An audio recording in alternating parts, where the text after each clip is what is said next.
A dissociação é um mecanismo de defesa bem primitivo, próprio das estruturas mais regressivas da personalidade, como a psicose, como os casos borderlines, onde há uma cisão, uma divisão dos elementos da personalidade, tanto dos aspectos perceptivos, como da própria mente, como da percepção da realidade. Isso faz com que o sujeito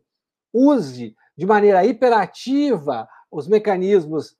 primitivos e não funcione de um modo neurótico, não funcione de um modo adaptado à realidade. O paciente chega na sessão, por exemplo, um paciente que tem uma estrutura psicótica, e a gente vê que, num momento, ele está com muita raiva, com muito ódio, e no momento seguinte, ele já está conversando com você de um jeito natural, de um jeito tranquilo, como um neurótico não estaria fazendo, não se comportaria desta maneira, porque a dissociação ela está geralmente muito atrelada, caminha muito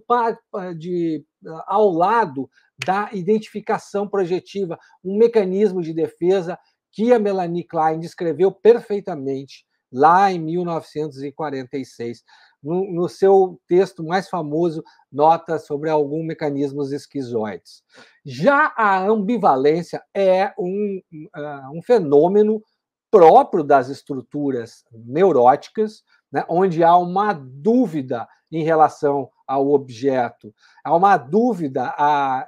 uma ambivalência entre o amor e o ódio. O sujeito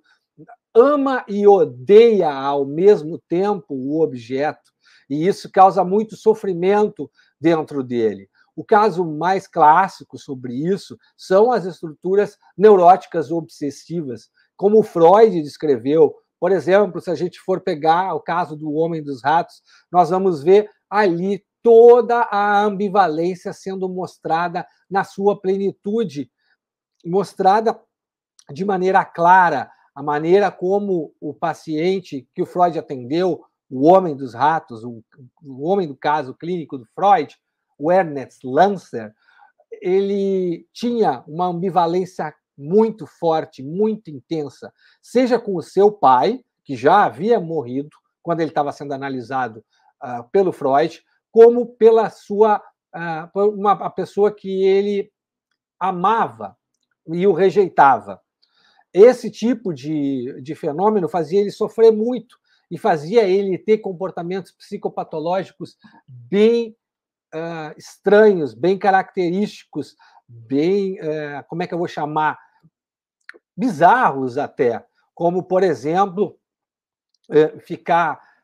pelado, se olhando na frente do espelho, com a porta de casa de madrugada, olhando para a rua na fantasia delirante de que o pai estaria lá olhando ele enquanto ele estivesse humilhando o pai naquele tipo de situação. Isso não faz parte da estrutura psicótica. A estrutura psicótica que funciona mais através da dissociação, ora está funcionando de um jeito, ora está idealizando o objeto, ora está o atacando, o odiando, ora está numa relação fusional, ora está numa relação destrutiva.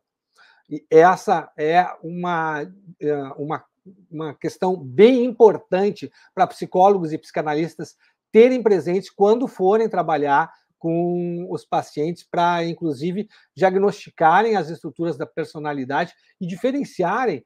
essas estruturas, né? A neurose, da psicose, da perversão, que também a dissociação faz parte dos quadros perversos, e também os quadros borderlines. E os profissionais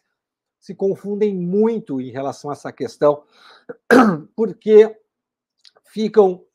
confundindo dissociação com ambivalência. E é fácil confundir, porque quando o paciente está ali, ele vai oscilando de um estado emotivo a outro e confunde o colega a respeito daquilo que ele está, daquele fenômeno que ele está mostrando e que ele está observando no atendimento. Induz o colega ao erro. Na aparência, pode parecer semelhante, mas somado aos outros sintomas que fazem parte das estruturas mais regressivas, fica claro que o paciente passa por um processo dissociativo. Porque na ambivalência há uma dúvida e há um sentimento de culpa enorme em relação a essa dúvida, em relação a essa oscilação. Na dissociação, isso não acontece. O paciente simplesmente passa de um estado para outro como se nada fosse, porque há uma divisão, há uma cisão da mente do paciente. E a gente observa isso. Agora, muitas pessoas, como têm dificuldade com o diagnóstico psicanalítico, têm dificuldade de diferenciar todas as estruturas da personalidade, não conseguem fazer essa discriminação e confundem uma coisa com a outra e acabam se atrapalhando, acabam fazendo diagnósticos equivocados que não levam o tratamento a um bom termo, porque começam a tratar o paciente com um certo tipo de abordagem diferente da que o paciente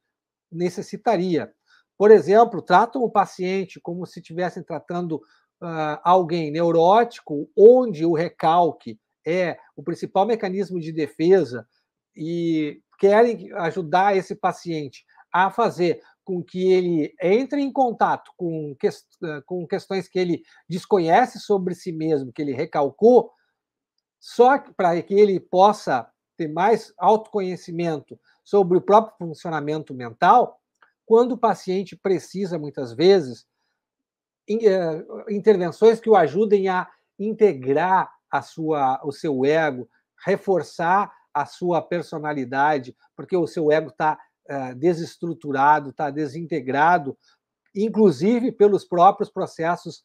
dissociativos que usam da fragmentação dos processos psíquicos como ferramenta para evitar e fugir da dor mental. Na ambivalência, o paciente não